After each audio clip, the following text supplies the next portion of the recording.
Halo Bolagoers, selamat menonton kembali channel Bolago Indonesia yang akan memberikan berita terbaru seputar sepak bola Indonesia.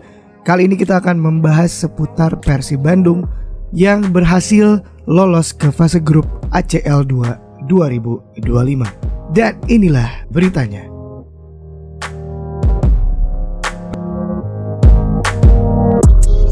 Persib Bandung sukses menuntaskan kemenangan melawan Manila Tigers dalam laga babak penyisihan ACL 2 dan berhasil lolos ke fase grup ACL 2. Dari kemenangan yang didapatkan Persib, Maung Bandung resmi mewakili Indonesia ke ajang Asia yang nantinya akan bertarung melawan jawara liga dari negara lain di Asia.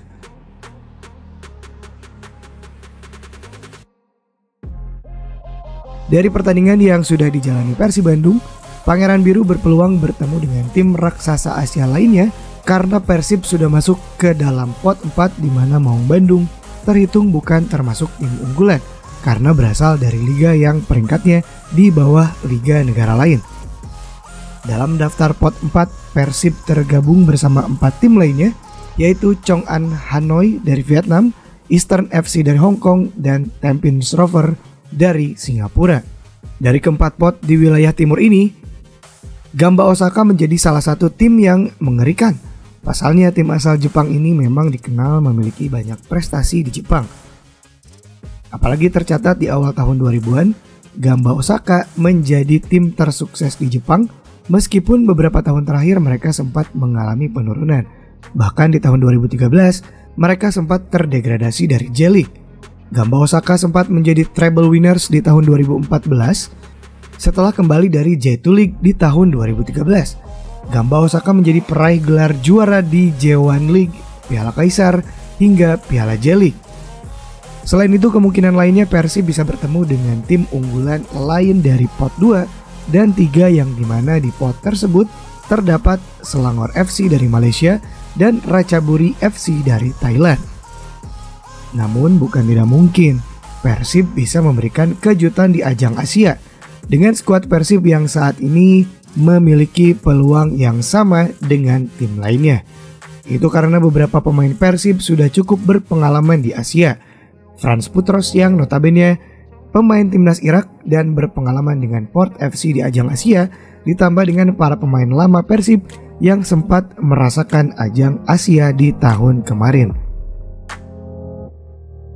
Bukan tidak mungkin Persib akan dapat berbicara banyak musim ini di ajang ACL 2. Terlepas dari peluang Persib di ACL 2 musim ini, sebetulnya Persib pun butuh mematangkan ketajaman para strikernya.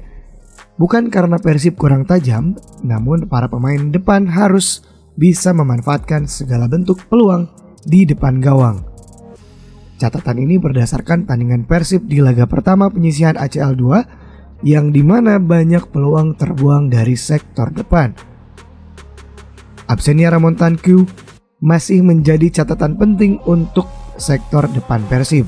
William Barros yang menjadi ujung tombak tampak masih butuh mematangkan sentuhan akhirnya di depan gawang. Tercatat kurang lebih 4 peluang yang diciptakan Persib di depan gawang, namun hanya 1 yang berbuah gol dari William Barros. Peluang lainnya didapatkan oleh Febri Haryadi dan Luciano Goicoechea yang dapat diblok dan menyisir tipis di sisi gawang. Ramon Tanque yang sejatinya menjadi ujung tombak Persib harus menepis sejenak karena masih pemulihan dari cedera yang dialaminya setelah pertandingan uji coba melawan Western Sydney Wanderers. Namun bukan Bojan Hodak namanya jika kehabisan akal.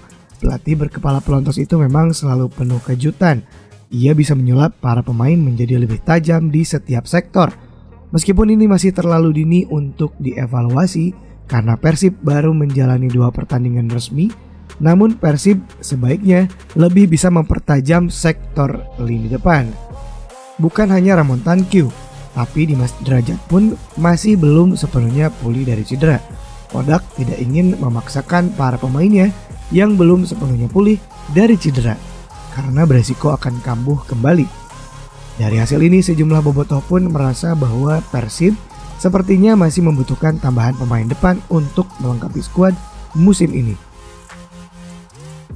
Namun Bojan Hodak selaku pelatih kepala belum mengungkapkan apakah Persib akan kedatangan pemain baru atau tidak untuk musim ini. Ia masih ingin melihat perkembangan musim dengan pemain yang ia punya. Bojan Hodak pun mengungkapkan kalau timnya saat ini sudah cukup kuat dan ia pun masih belum membutuhkan pemain tambahan. Meskipun saat ini Liga Super memberikan kuota 11 pemain asing, Persib masih cukup dengan 8 pemain asing yang sudah dimiliki. Alasan lain dari belumnya kuota asing ditambahkan, itu adalah faktor adaptasi yang membutuhkan waktu. Jadi Hodak ingin mematangkan chemistry pemain yang ada terlebih dahulu sebelum menambahkan pemain baru. Dari skuad Persib yang dimiliki saat ini, Persib memang cukup kuat untuk mengarungi kompetisi tahun ini, baik di ACL 2 maupun di Liga Super. Bukan tidak mungkin Persib bisa menjadi tim unggulan di ajang Asia dan berpeluang berhadapan dengan wilayah Barat Asia yang dihuni oleh sejumlah tim Timur Tengah termasuk Al Nassr yang dihuni mega bintang Cristiano Ronaldo. Persib bisa bertemu dengan Cristiano Ronaldo jika bisa merajai grup.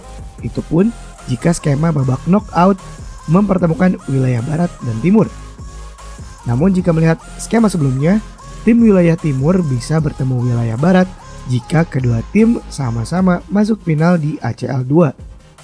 Jadi kemungkinan Persib bertemu dengan Al Nassr itu adalah kedua tim harus masuk ke babak final untuk memperebutkan juara ACL 2 musim ini. Ini adalah memang misi yang sulit. Namun tidak ada yang tidak mungkin di sepak bola. Akankah pertarungan Cristiano Ronaldo melawan Beckham Putra akan terjadi di musim ini? Kita tunggu saja kiprah Persib di ajang ACL musim 2025-2026. Itulah berita Bola Go hari ini. Terima kasih sudah menyaksikan Bola Go sampai habis.